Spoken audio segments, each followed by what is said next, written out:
Assalamualaikum warahmatullahi wabarakatuh.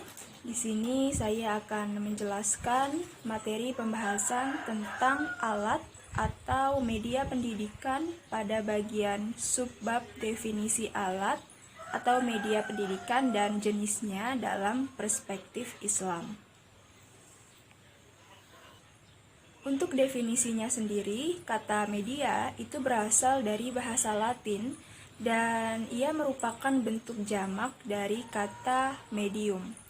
Dan secara harfiah, ia berarti perantara atau pengantar. Nah, definisi lainnya menurut Association for Education and Communication Technology atau AECT, media itu adalah segala bentuk yang diprogramkan untuk suatu proses penyaluran informasi. Sedangkan menurut Education Association, media itu merupakan benda yang dimanipulasikan, dilihat, didengar, dibaca, atau dibicarakan beserta instrumen-instrumen yang dipergunakan dengan baik dalam kegiatan belajar mengajar. Dan hal ini tentunya mempengaruhi efektivitas program instruksional. Media juga dapat dikatakan sebagai sumber belajar, maka secara luas media itu dapat diartikan dengan manusia, benda, ataupun peristiwa yang memungkinkan anak didik untuk memperoleh pengetahuan dan keterampilan. Sedangkan menurut Abyan Amir, media pendidikan itu dibagi menjadi dua. Yang pertama perangkat lunak atau software, yang dimana ia berisi pesan atau informasi pendidikan yang biasanya disajikan dengan mempergunakan peralatan. Nah, sedangkan yang kedua itu adalah perangkat keras atau hardware. Nah, ia adalah sarana untuk menampilkan pesan yang terkandung pada media tersebut. Jadi, alat pendidikan itu adalah hal yang tidak saja memuat kondisi yang memungkinkan terlaksananya pekerjaan mendidik, tetapi alat pendidikan itu telah mewujudkan diri sebagai perbuatan. Sekarang masuk ke pembahasan alat atau media pendidikan dalam perspektif Islam, ya. Jadi media pendidikan itu secara umum terbagi menjadi dua jenis, imaterial dan material.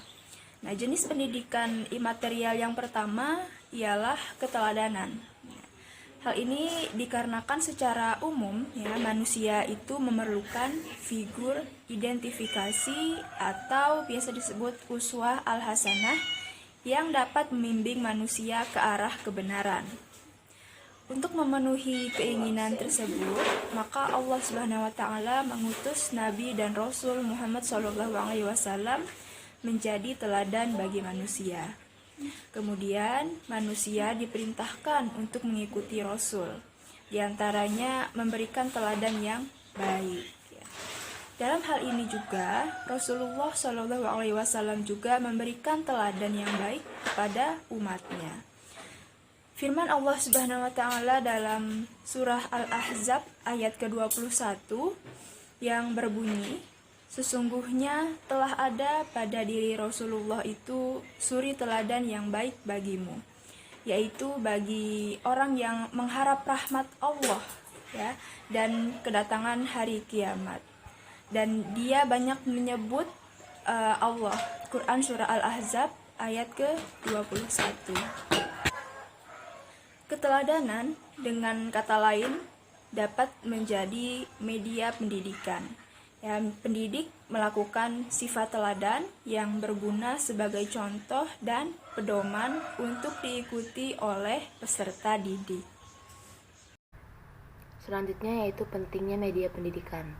Ada banyak manfaat yang dapat diperoleh dari menggunakan media pendidikan dalam mengajar, diantaranya yang pertama, bahan pelajaran akan lebih jelas maknanya, sehingga siswa dapat lebih memahami dan memungkinkan untuk menguasai tujuan pengajaran yang lebih baik.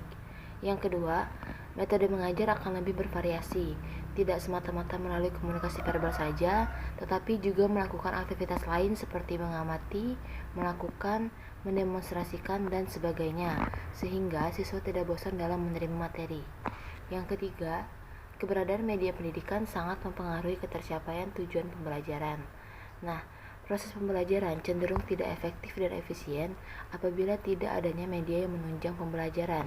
Begitupun dalam sistem pendidikan Islam, media pendidikan jelas sangat diperlukan sebab media pendidikan memiliki peranan yang sangat besar dan dapat berpengaruh terhadap pencapaian tujuan pendidikan Islam yang ingin dicapai.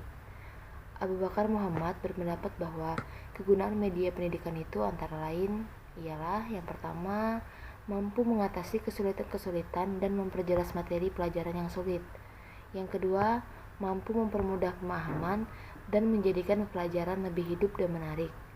Yang ketiga, merangsang anak untuk bekerja dan menggerakkan naluri kecintaan menelaah atau belajar dan menimbulkan kemauan keras untuk mempelajari sesuatu. Yang keempat, membantu pembentukan kebiasaan, melahirkan pendapat, memperhatikan dan memikirkan suatu pelajaran. Baiklah, dari paparan materi kami dapat diambil kesimpulan bahwa media pendidikan Islam adalah alat bantu atau sarana yang dijadikan sebagai perantara komunikasi untuk menyampaikan materi atau informasi ilmu pengetahuan agama Islam kepada siswa guna mencapai tujuan pendidikan agama Islam, yaitu manusia yang sempurna. Rasulullah SAW telah mengaplikasikan penggunaan media pendidikan ini untuk menyampaikan dan memahamkan wahyu dari Allah atau syariat Islam kepada para sahabat berupa media keteladanan dari perilaku Rasulullah sendiri, sehingga para sahabat hafal Al-Quran, faham dan menguasai kandungannya serta menerapkannya dalam kehidupan sehari-hari. Pengembangan media pendidikan dewasa ini telah berkembang seiring dengan perkembangan teknologi informasi di era globalisasi, yang mana kehidupan sudah tidak ada jarak, telah mendunia yang harus pula diikuti oleh semua pendidik untuk mengakses teknologi modern tersebut dalam proses penggunaan media pembelajaran, termasuk pendidikan agama Islam.